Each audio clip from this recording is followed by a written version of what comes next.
Welcome back to Sirinandan YouTube channel. ಇವತ್ತಿನ recipe fish sambar ಹೇಗೆ ಮಾಡೋದು ಅಂತ ನೋಡೋಣ. ನಾನಿಲ್ಲಿ 2 kg ಅಷ್ಟು ಫಿಶ್ ಸಾಂಬಾರು ಮಾಡೋಕ್ಕೆ ರೆಡಿ ಮಾಡ್ಕೊತಾ ಇದ್ದೀನಿ. ನೀವು ಕೂಡ ಮನೇಲಿ ತುಂಬ ಈಸಿಯಾಗಿ ಮಾಡ್ಬೋದು. ನಾನ್ ವೆಜ್ಗಳಲ್ಲಿ ತುಂಬ ಈಸಿಯಾಗಿ ಆ್ಯಂಡ್ ಬೇಗ ಕ್ವಿಕ್ಕಾಗಿ ಆಗುವಂಥ ನಾನ್ ವೆಜ್ ಅಂದರೆ ಅದು ಫಿಶ್ ಸಾಂಬಾರು ಮಾತ್ರ. ನಾನಿಲ್ಲಿ 2 kgಗೆ ಎಷ್ಟು ಮಸಾಲೆ ಬೇಕು ಅಂತ ನಾನು ಹಾಕ್ಕೊಂಡಿದ್ದೀನಿ. ನಿಮಗೆ ಕ್ವಾಂಟಿಟಿ ನೀವು ಎಷ್ಟು kg ಬೇಕೋ ಅಷ್ಟು ಮಾಡ್ಕೊಳ್ಳಿ. ನೋಡ್ತಾ ಇರ್ಬೋದು, ನಾನು ಇಲ್ಲಿ ಶುಂಠಿ ತೊಗೊಂಡಿದ್ದೀನಿ, ಮತ್ತು ಬೆಳ್ಳುಳ್ಳಿ, ಆನಿಯನ್ ತೊಗೊಂಡಿದ್ದೀನಿ. ಆನಿಯನ್ ಒಂದು 4 to 5 ತೊಗೊಂಡಿದ್ದೀನಿ, ಬೆಳ್ಳುಳ್ಳಿ 2 ಇಡಿ ತೊಗೊಂಡಿದ್ದೀನಿ, ಶುಂಠಿ 1.5 ಇಡಿ ತೊಗೊಂಡಿದ್ದೀನಿ. ನಾನು ಎಲ್ಲದನ್ನು ಚೆನ್ನಾಗಿ ಪೇಸ್ಟ್ ಮಾಡ್ಕೊತೀನಿ. ನೀವು ಬೇಕಿದ್ದರೆ ಶುಂಠಿ ಮತ್ತು ಬೆಳ್ಳುಳ್ಳಿನ ಸಪ್ರೇಟ್ ಪೇಸ್ಟ್ ಕೂಡ ಮಾಡ್ಕೋಬೋದು, ಇಲ್ಲ ನಾನು ಎಲ್ಲದೂ ಒಟ್ಟಿಗೆ ಪೇಸ್ಟ್ ಮಾಡ್ತಾಯಿದ್ದೀನಿ.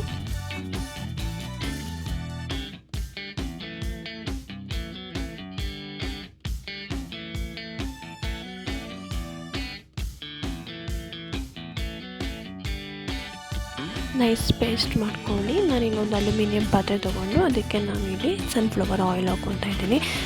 ನೀವು ನಿಮ್ಮ ಮನೆಗಳಲ್ಲಿ ಯೂಸ್ ಮಾಡೋವಂಥ ಆಯಿಲ್ ಕೂಡ ಯೂಸ್ ಮಾಡ್ಬೋದು. ಕೆಲವು ಕೋಕೋನಟ್ ಆಯಿಲ್ ಕೂಡ ಯೂಸ್ ಮಾಡ್ತಾರೆ, ಕೋಕೋನಟ್ ಆಯಿಲ್ ಕೂಡ ಯೂಸ್ ಮಾಡ್ಬೋದು. ಬಟ್ ನಾನಿಲ್ಲಿ ಸನ್ಫ್ಲವರ್ ಆಯಿಲ್ ಯೂಸ್ ಮಾಡ್ತಾಯಿದ್ದೀನಿ.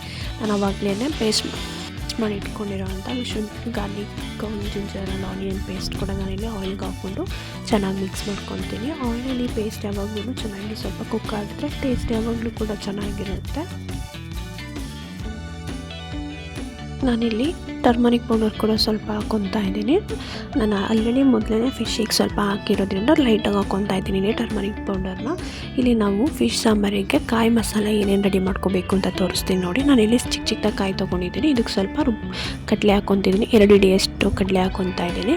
ನಾನು ಇದಕ್ಕೆ ಗರಂ ಮಸಾಲ ಪೌಡರ್ ಹಾಕ್ಕೊತೀನಿ, 2 ಸ್ಪೂನಷ್ಟು ಗರಂ ಮಸಾಲ ಪೌಡರ್ ಹಾಕ್ಕೊತಾ ಇದ್ದೀನಿ. ಇದನ್ನು ಚೆನ್ನಾಗಿ ಗ್ರೈಂಡ್ ಮಾಡ್ಕೊಳ್ಳಿ, ನೈಸ್ ಪೇಸ್ಟ್ ಆಗೋ ಥರವರೆಗೂ ಗ್ರೈಂಡ್ ಮಾಡ್ಕೊಳ್ಳಿ. ನಾನು ನೋಡಿ, ನೀವು ಖಾರ ಪುಡಿ ಮತ್ತು ಸಾಂಬಾರ್ ಪೌಡರ್ ಕೂಡ ಹಾಕ್ಕೊಂಡು ಗ್ರೈಂಡ್ ಮಾಡ್ಬೋದು. ಬಟ್ ನಾನಿಲ್ಲಿ ಪೇಸ್ಟ್ಗೆ ಡೈರೆಕ್ಟಾಗಿ ಹಾಕ್ಕೊತಾ ಇದ್ದೀನಿ. ನಾನಿಲ್ಲಿ 2 ಸ್ಪೂನಷ್ಟು ಚಿಲ್ಲಿ ಪೌಡರ್ ಹಾಕ್ಕೊತಾ ಇದ್ದೀನಿ ಆ್ಯಂಡ್ 4 ಟೇಬಲ್ ಸ್ಪೂನಷ್ಟು ಸಾಂಬಾರು ಪೌಡರ್ ಹಾಕ್ಕೊತಾ ಇದ್ದೀನಿ. ಚೆನ್ನಾಗಿ ಇದನ್ನು ಕೂಡ ಮಿಕ್ಸ್ ಮಾಡ್ಕೊಳ್ಳಿ. ಕೆಲವರೆಲ್ಲ ಕಾಯಿ ಮಸಾಲೆ ಜೊತೆಯೇ ಖಾರ ಪುಡಿ ಮತ್ತು ಸಾಂಬಾರು ಪೌಡರ್ ಕೂಡ ಎಲ್ಲದೂ ಮಿಕ್ಸ್ ಮಾಡಿ ಇಟ್ಕೊಂಡಿರ್ತಾರೆ, ಒಟ್ಟಿಗೆ ಹಾಕ್ತಾರೆ. ಬಟ್ ನನಗೆ ಎಲ್ಲದನ್ನು ಸಪ್ರೇಟಾಗಿ ಕೂಡ ಹಾಕ್ಕೊತಾ ಇದ್ದೀನಿ. ಹಾಗೆ ಕೂಡ ಮಾಡ್ಬೋದು, ಇಲ್ಲ ಈ ಥರನೂ ಮಾಡ್ಬೋದು. ನಿಮಗೆ ಯಾವ ಥರ ಈಸಿ ಆಗುತ್ತೆ ಆ ಥರ ಮಾಡಿ.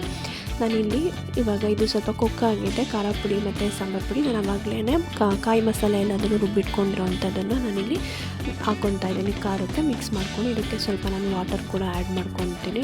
ವಾಟರ್ ಆ್ಯಡ್ ಮಾಡಿಕೊಂಡು ನಿಮಗೆ ಎಷ್ಟು ಕ್ವಾಂಟಿಟಿಯಲ್ಲಿ ನೀರು ಬೇಕಾಗಿರುತ್ತೆ ಅಷ್ಟು ವಾಟರ್ನ ಆ್ಯಡ್ ಮಾಡ್ಕೊಳ್ಳಿ. ನಿಮಗೆ ಸಾಂಬಾರು ಎಷ್ಟು ಬೇಕಿರುತ್ತೆ ಅಷ್ಟು. ತುಂಬ ತೆಳುವಾದ್ದು ಕೂಡ ಚೆನ್ನಾಗಿಲ್ಲ, ಸ್ವಲ್ಪ ಗಟ್ಟಿ ಇರಬೇಕು ಫಿಶ್ ಸಾಂಬಾರು ಯಾವಾಗಲೂ ಕೂಡ. ನೋಡ್ತಾ ಇರ್ಬೋದು, ನಾನಿಲ್ಲಿ ಇದಕ್ಕೆ ಆವಾಗಲೇ ಹುಣಸೆಹಣ್ಣು ನಾನು ನೆನೆಸಿಟ್ಟಿದ್ದೆ, ಅದನ್ನು ಕೂಡ ನಾನು ವಾಟರ್ ಸಪ್ರೇಟ್ ಮಾಡಿ ಇಟ್ಕೊತೀನಿ. ಅದನ್ನು ಕೂಡ ನಾನಿಲ್ಲಿ ಕಾಯಿ ಮಸಾಲೆಯನ್ನು ನಾನು ಇವಾಗ ಹಾಕ್ಕೊಂಡಿದ್ದೀನಲ್ಲ ಆ ಪಾತ್ರೆಗೆ, ಅದಕ್ಕೆ ನಾನು ಹುಣಸೆಹಣ್ಣು ಕೂಡ ಹಾಕ್ಕೊತೀನಿ. ಹುಣಸೆಹಣ್ಣು ಹಾಕಿದ್ಮೇಲೆ ನಾನಿಲ್ಲಿ ಕೊತ್ತಂಬರಿ ಸೊಪ್ಪು ಕೂಡ ನಾನು ಮೊದಲೇ ಕಟ್ ಮಾಡಿ ಇಟ್ಕೊಂಡಿದ್ದೆ, ಅದನ್ನು ಕೂಡ ಹಾಕ್ಕೊತೀನಿ. ನೀವು ಲಾಸ್ಟಲ್ಲೂ ಕೂಡ ಹಾಕ್ಬೋದು, ಬಟ್ ನಾನು ಇವಾಗಲೇ ಹಾಕ್ತಾಯಿದ್ದೀನಿ. ಇದನ್ನೆಲ್ಲ ಹಾಕಿದ್ಮೇಲೆ ಚೆನ್ನಾಗಿ ಬೆಂದರೆ ಅದು ಸಾಂಬಾರು ರೆಡಿಯಾಗಿರುತ್ತೆ. ನಾನು ಸಾಂಬಾರಿಗೆಲ್ಲೂ ಉಪ್ಪು ಹಾಕಿಲ್ಲ, ನಾನು ಆಲ್ರೆಡಿ ಫಿಶ್ಶಿಗೆ ಉಪ್ಪು ಮತ್ತು ಖಾರ ಮತ್ತು ಅರಿಶಿನ ಪುಡಿ ಹಾಕ್ಕೊಂಡು ಚೆನ್ನಾಗಿ ವಾಶ್ ಮಾಡಿದ್ಮೇಲೆ ಮಿಕ್ಸ್ ಮಾಡಿ ಎತ್ತಿಟ್ಕೊಂಡೆ.